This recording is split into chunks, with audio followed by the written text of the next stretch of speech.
Caminho a Cristo. Capítulo 7. A obediência é um privilégio. Se alguém está em Cristo, nova criatura é, as coisas velhas já passaram, eis que tudo se fez novo. 2 Coríntios 5 verso 17. Pode alguém não ser capaz de dizer exatamente a ocasião ou lugar de sua conversão, nem seguir toda a cadeia de circunstâncias no seu processo, mas isto não prova que essa pessoa não seja convertida. Cristo disse a Nicodemos: O vento assopra onde quer, e ouves a sua voz, mas não sabes de onde vem, nem para onde vai. Assim é todo aquele que é nascido do Espírito. João 3, verso 8. Como o vento, que é invisível, mas cujos efeitos se podem claramente ver e sentir, assim é o Espírito de Deus em sua obra no coração humano. Essa virtude regeneradora que nenhum olho humano pode ver, gera na alma uma vida nova, cria um novo ser, a imagem de Deus. Conquanto a obra do Espírito seja silenciosa e imperceptível, seus efeitos são manifestos. Se o coração foi renovado pelo Espírito de Deus, a vida dará testemunho desse fato. Se bem que nada possamos fazer para mudar o coração ou pôr-nos em harmonia com Deus, se bem que não devamos absolutamente confiar em nós mesmos ou em nossas boas obras, nossa vida revelará se a graça de Deus está habitando em nós. Ver-se a mudança no caráter, nos hábitos e atividades. Será claro e positivo o contraste entre o que foram e o que são. O caráter se revela, não por boas ou más ações ocasionais, mas pela tendência das palavras e atos costumeiros. É verdade que pode haver um modo de proceder exteriormente correto, sem o poder regenerador de Cristo.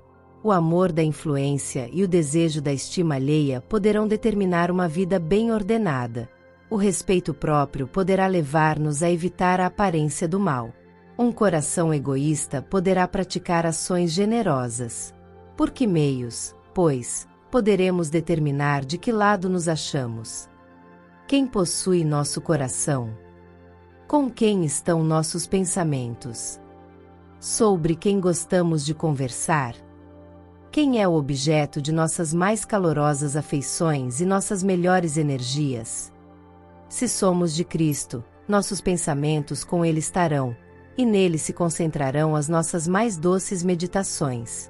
Tudo o que temos e somos a Ele será consagrado. Almejaremos trazer a sua imagem, possuir seu espírito, cumprir sua vontade e agradar-lhe em todas as coisas. Os que se tornaram novas criaturas em Cristo Jesus, produzirão os frutos do Espírito: Amor, alegria, paz, longanimidade, benignidade, bondade, fidelidade, mansidão, domínio próprio. Gálatas 5, versos 22 e 23. Não se conformarão por mais tempo com as concupiscências anteriores, mas pela fé do Filho de Deus seguirão as suas pisadas, refletir-lhe-ão caráter e se purificarão, assim como ele é puro. As coisas que outrora aborreciam, agora amam, e aquilo que outrora amavam, aborrecem agora. O orgulhoso e presunçoso torna-se manso e humilde de coração. O vanglorioso e arrogante torna-se circunspecto e moderado. O bêbado torna-se sóbrio e o viciado, puro. Os vãos costumes e modas do mundo são renunciados. O cristão buscará, não o enfeite exterior, mas o homem encoberto no coração, no incorruptível trajo de um espírito manso e quieto, que é precioso diante de Deus. 1 Pedro 3, versos 3 e 4. Não há evidência de genuíno arrependimento, a menos que se opere a reforma. Restituindo o penhor, devolvendo aquilo que roubara, confessando os pecados e amando a Deus e ao próximo, pode o pecador estar certo de que passou da morte para a vida. Quando, como seres pecaminosos e sujeitos ao erro, chegamos a Cristo e nos tornamos participantes de sua graça perdoadora, surge o amor em nosso coração. Todo peso se torna leve, pois é suave o jugo que Cristo impõe. O dever torna-se deleite, o sacrifício prazer. O caminho que dantes parecia envolto em trevas, torna-se iluminado pelos raios do sol da justiça. A amabilidade do caráter de Cristo se manifestará em seus seguidores. Era seu deleite fazer a vontade de Deus. Amor a Deus, zelo por sua glória, era o motivo dominante na vida de nosso Salvador. O amor embelezava e enobrecia todos os seus atos. O amor vem de Deus. O coração não consagrado não o pode originar nem produzir. Encontra-se unicamente no coração em que reina Jesus. Nós o amamos, porque ele nos amou primeiro. 1 João 4, verso 19.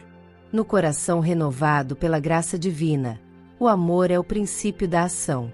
Modifica o caráter, governa os impulsos, domina as paixões, subjuga a inimizade e enobrece as afeições.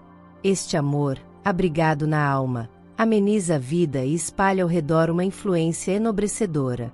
Há dois erros contra os quais os filhos de Deus, particularmente os que só há pouco vieram a confiar em sua graça, devem, especialmente, precaver-se. O primeiro, do qual já tratamos, é o de tomar em consideração as suas próprias obras, confiando em qualquer coisa que possam fazer, a fim de pôr-se em harmonia com Deus. Aquele que procura tornar-se santo por suas próprias obras, guardando a lei, tenta o impossível. Tudo que o homem possa fazer sem Cristo, está poluído de egoísmo e pecado. É unicamente a graça de Cristo, pela fé, que nos pode tornar santos.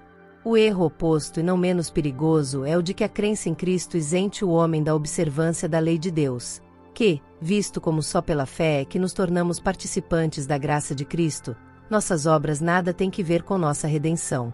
Mas notai aqui que a obediência não é mera quiescência externa, mas sim o serviço de amor. A lei de Deus é uma expressão de sua própria natureza, é uma corporificação do grande princípio do amor, sendo, dai o fundamento de seu governo no céu e na terra. Se nosso coração é renovado à semelhança de Deus, se o amor divino é implantado na alma, não será então praticado na vida a lei de Deus? Implantado no coração o princípio do amor, renovado o homem segundo a imagem daquele que o criou, cumpre-se a promessa do novo concerto.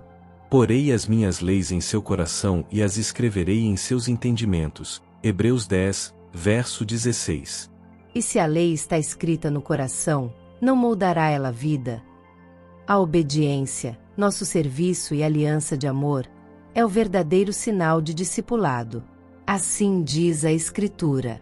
Porque esta é a caridade ou amor de Deus que guardemos os seus mandamentos. 1 João 5, verso 3.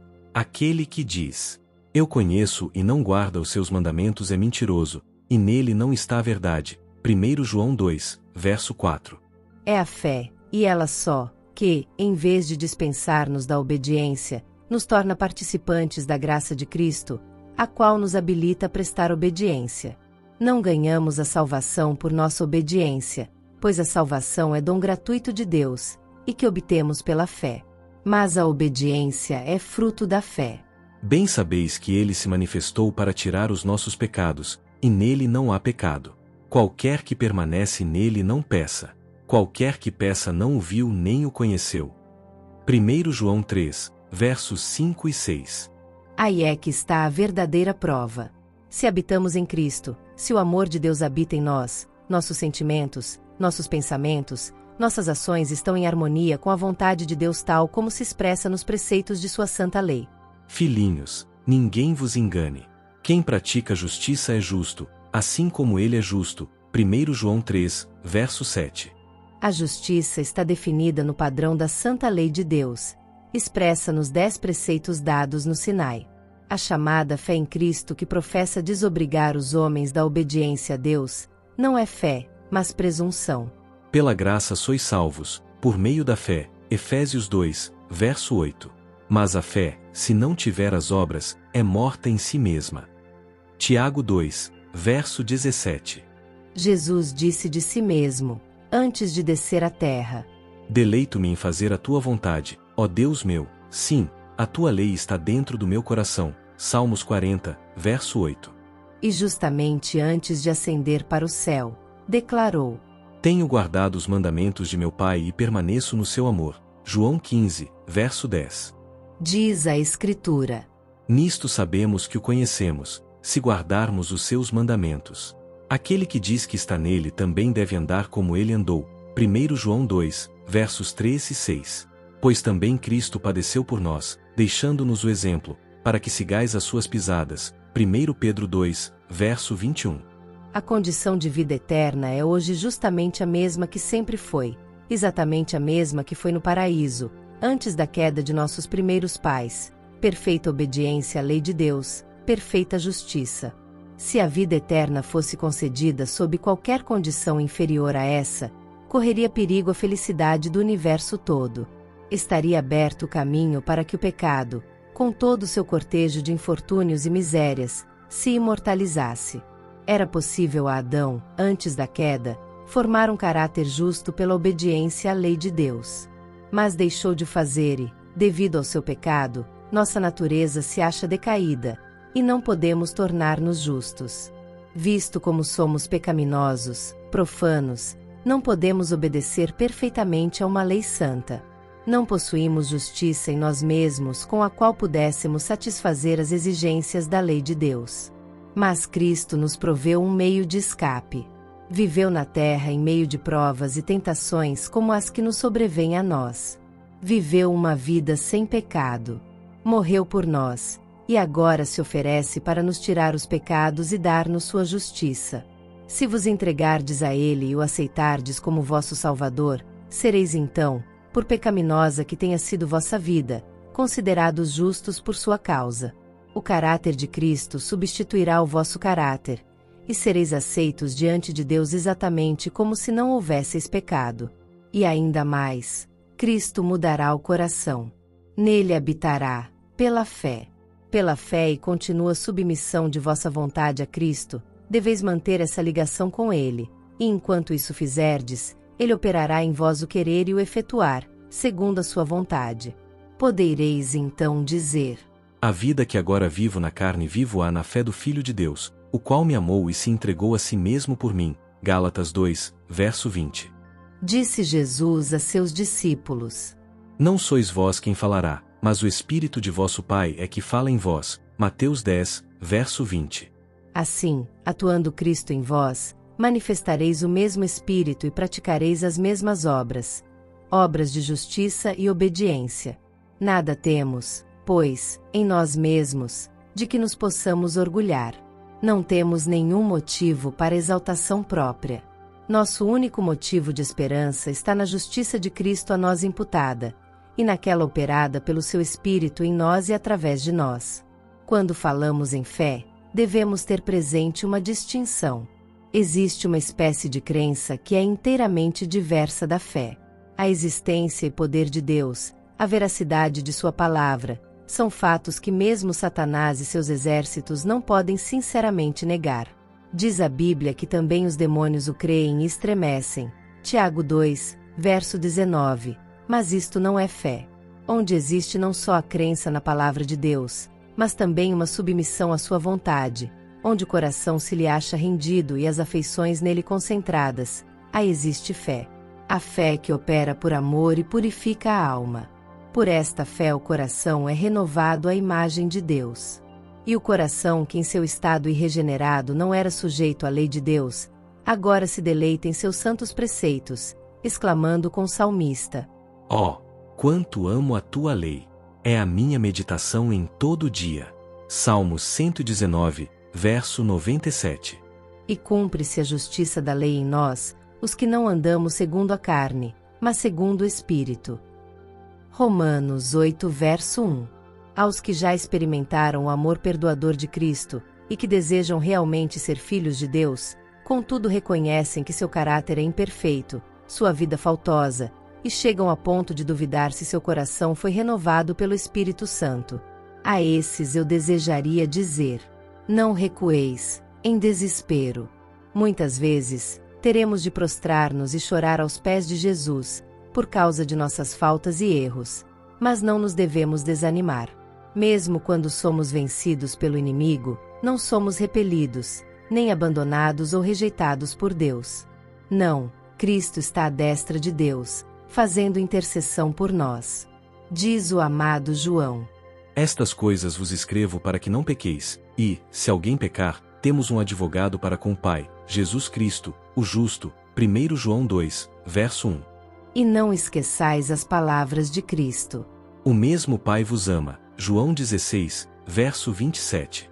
Ele deseja atrair-vos de novo a si, e ver refletidas em vós sua pureza e santidade.